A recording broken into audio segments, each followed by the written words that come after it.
Hello out there, you're watching everything you need to know about Star Wars, the living card game from Fantasy Flight Games, and we're going to go ahead and start with the objective sets, beginning with the Jedi.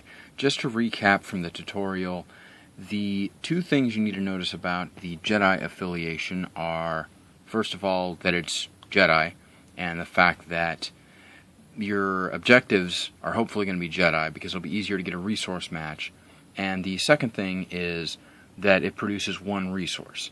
So every turn when you're trying to play actions during an action window or deploy units or enhancements, you can use this resource, and if it's a Jedi card, this will satisfy the resource match requirement. In other words, if I'm going to play a Jedi card that costs 4 resources, I can play 3 objectives, even if they're not Jedi, and then I play this as the 4th resource to pay the cost of the card.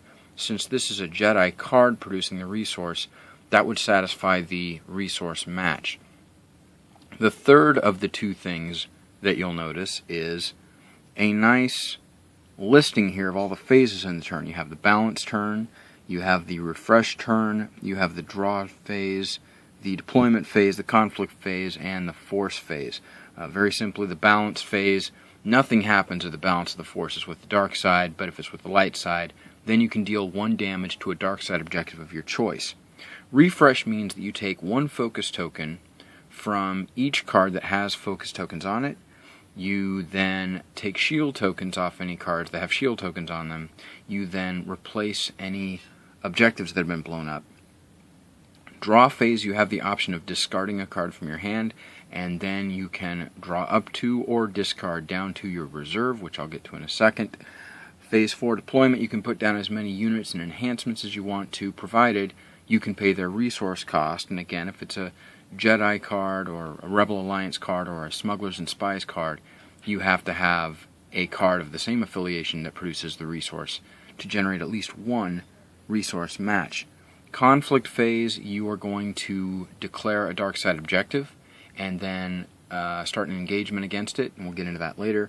And finally, force phase, you're going to commit a unit to the force, and then we'll count up the force icons, and whoever wins the force struggle, the balance of the force will go to that player. So we're starting with Jedi affiliations, and in the core set there are 7 Jedi affiliations, or Jedi objectives. So we're just going to do the first one in this video. The first one is a hero's journey. There are 3 things we're looking for in an objective. We're looking for damage capacity, that is how much objective damage this objective can handle before it gets blown up and goes in the opponent's victory pile. We're also looking for a resource generator. We want something that produces a resource. And the third thing is we're looking for trait and text. We want to have some ability here this objective will give the light side player to enhance him. So the first thing we notice is this area, which usually says 5, says 4 on this one. And that's not a good thing. You're going to want to have this objective, don't get me wrong, but this is a drawback, the fact that it can only withstand 4 points of objective damage instead of 5. That means it's easier to blow up. The dark side player could potentially blow this objective up in 1 turn. The fact that it produces not 1 but 2 resources, on the other hand, is really, really good. We're about to look at our main unit. The main guy for the light side, you can probably guess who it is, and he's going to cost 4 resources. So having 2 resources from 1 objective means you could spend the resources on all 3 of your objectives, 2 + 1 + 1, and that would satisfy it. The third thing is the trait is Tatooine. Now traits are important again because any cards that interact with a Tatooine card would interact with this card because it says Tatooine. So if you have a card that says Protect Tatooine, it will take some of the damage that would have gone to this card, which is good considering this can only withstand 4 points of damage. You'll notice that there's no text below here. There is some flavor text which I'll go ahead and read. It's a quote, you must learn the ways of the Force if you were to come with me to Alderaan. That's from Obi-Wan Kenobi from A New Hope. Well, thanks a lot, Obi-Wan. That's not really any text that's going to help us with this objective. For all intents and purposes, this is blank. The only thing we know is it's a Tatooine objective. So this is one that you're almost definitely going to have, especially in a Jedi deck. It's going to be in a light side deck. And we're going to find out why when we look at the other 5 cards that come with the hero's journey. Again, the number 1 Jedi objective in the core set, and this is one of the most common ones you're going to see, because let's look at our first unit, the second card in the set, Luke Skywalker. Okay, pretty self-explanatory. You're going to have Luke on your side for a variety of reasons. He costs 4. That's pretty expensive. He's going to cost you 4 resources. He's going to have a health of 3. Most units have a health of 1, 2, or 3, so this is really good. He can withstand 3 points of damage. And check this out. He has 3 Force icons. So if you're going to commit Luke Skywalker to the Force, he's going to count 3 bubbles here in the Force struggle. That's really important. This is a valuable card already. The fact that it can withstand 3 points of damage and has 3 Force icons. He is Jedi affiliated, so when you play Luke Skywalker, one of these 4 resources must come from a Jedi card. And let's look at his combat icons. My gosh, he has 4 of them. Wow. He does 2 unit damage, which means you can declare a dark side unit during a conflict and deal 2 points of damage to it. He does 2 points of blast damage, but you'll see by this white background that one of those points of blast damage is edge enabled, which means you have to win the edge battle in order to get 2 points of damage on a dark side objective. Otherwise, you deal 1 point of damage. Of course, he is a character, and he is a Force user. So we're going to look at a couple enhances on this, or enhancements in this set, which help characters and which help Force users. Force user, by the way, is not a common trait. You're not going to see a lot of cards that are Force users. You might see some that are Force sensitive. Princess Leia, for example, is Force sensitive. But Force user is a big, big thing, as we're going to find out with our next card. He has 2 abilities. The first one is Targeted Strike. Targeted Strike means that during an engagement, he can use these 2 points of unit damage against a unit, even if that unit is not a participating unit. So if he's a defender defending a light side objective, he can just go ahead and use these 2 points of damage against a dark side unit that is not attacking. I'll go ahead and read the exact text. Targeted Strike, it says, when attacking, this unit may instead damage a target enemy unit not participating in the engagement. That's basically what I said. The dark side player does not declare the unit as a participating unit. You just go ahead and damage him anyway. He also has a reaction ability. After your opponent's turn begins, remove 1 focus token from this unit. That is really important, because if Luke is committed to the Force, and you want him to be committed to the Force because he's got 3 icons here, units that are committed to the Force, when you focus them to strike, they don't take 1 focus token, they take 2. That means that the next turn when you refresh, you're going to take away 1 of the tokens. It's going to take 2 turns to get Luke Skywalker back. So having this ability that you can refresh him by taking a token off at the beginning of your opponent's turn and then another token off during your refresh phase means he can be committed to the Force and you can use him every single turn. That's an amazing ability and a great unit. Hey, speaking of units that maybe aren't so great, Twi'lek Loyalist. Twi'lek Loyalist is the other unit in this objective set. He also has no text, so I'll go ahead and read the flavor text here. The Jedi once recruited from nearly every sentient species in the galaxy. Okay, Twi'lek Loyalist only costs you 1 resource. He only has 1 health, or 1 damage capacity, which means if he takes a point of unit damage, he gets blown up and he goes into your discard pile. That's okay, because even these, whatever you want to call them, Twinkies or wimps or geeks or weenies or whatever the word is, if they don't take a lot of damage, that's okay, because the fact that they took some damage means that the dark side player focused a unit to strike and then had to spend that damage on this. So it basically took the damage that would have gone somewhere else, but then he gets blown up. In a sense, it's like having a protect trait, but not really, or a protect keyword.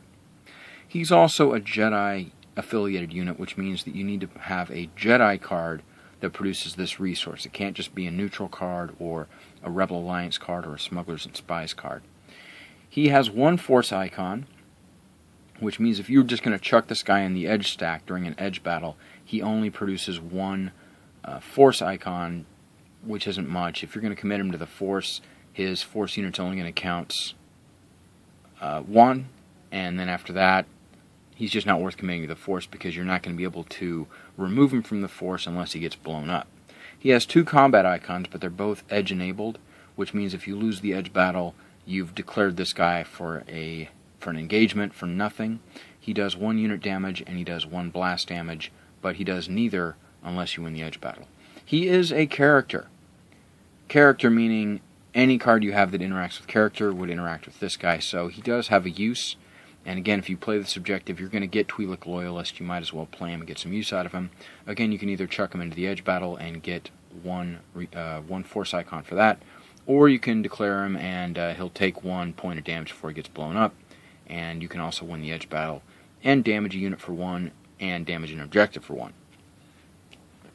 We have 2 enhancements. Enhancements are something that Yoda really likes, but this is really good for Luke Skywalker. It is Jedi Lightsaber. Jedi Lightsaber is a 1-cost enhance. It's Jedi affiliated, so you would need to use a Jedi card to create that resource. It has 2 force icons, which means you can't declare this or commit this to the force because it's an enhance, but you could use this in the edge battle and it would give you 2 force icons. And I think that any card that has 2 of these is good in an edge battle. Any card that has 1 is going to disappoint you. The math just speaks to that you can assume that any face down card your opponent has in an edge battle has 2 force icons on it. It is a weapon and it has that weapon trait. It says enhance a force user or force sensitive unit. Enhanced unit gains a unit damage and a blast damage.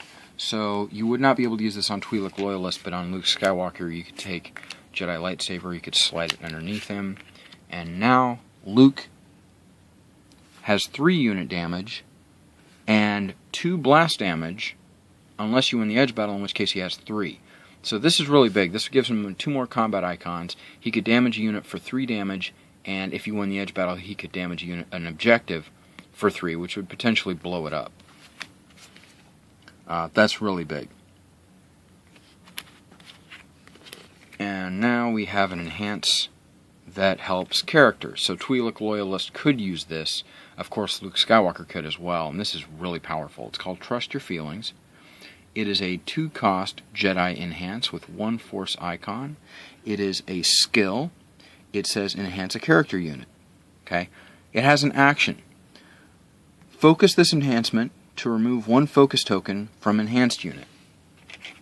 Now I'm not going to pull out the components to show the force tokens, but you could use Twi'lek Loyalist. If you win the edge battle, he damages a unit for 1, he damages he focuses down a unit.